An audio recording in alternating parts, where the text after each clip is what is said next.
Ang Magkaibigang Daga, Kabanata 6. Ang kabayanihan sa oras ng sakuna.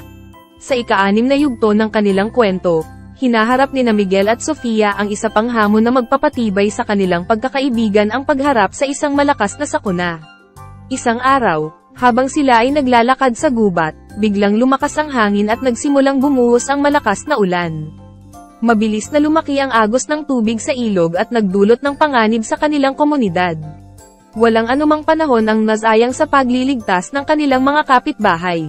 Gamit ang kanilang mga daga at sipag, sina Miguel at Sofia ay nagtulungan upang mag-organisa ng paglikas at paghahanap sa mga nawawalang tao. Sa gitna ng delubyo, nagpakita sila ng katapangan at kabayanihan. Nagtulungan silang magbuhat ng mga kahoy, magtulak ng mga bangka, at magbigay ng tulong sa mga nangangailangan. Sa bawat kilos, ipinakita nila ang di mabilang na pagmamahal at pag-aalaga sa kanilang kapwa. Hindi nila iniisip ang sarili nilang kaligtasan kundi ang kaligtasan ng kanilang mga kaibigan at kapitbahay. Sa kanilang pagiging bukas palad at handang tumulong, nagawa nilang magligtas ng maraming buhay at muling mabuhay ang pag-asa sa kanilang komunidad. Sa pagtatapos ng araw, habang sila'y nakatayo sa gitna ng kanilang komunidad, puno sila ng pagmamalasakit at pagkakaibigan.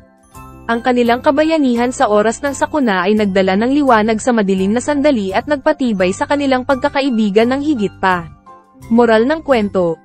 Ang kwento ng magkaibigang daga na sina Miguel at Sofia ay nagpapakita ng kahalagahan ng kabayanihan at pagiging bukas palad sa oras ng sakuna. Sa pamamagitan ng kanilang tapang at pagtitiwala sa isa't isa, natutunan nilang ang tunay na lakas ay nagmumula sa pagkakaisa at pagtutulungan. At sa pamamagitan ng kanilang kabayanihan, nagawa nilang magligtas ng maraming buhay at magdulot ng pag-asa sa kanilang komunidad.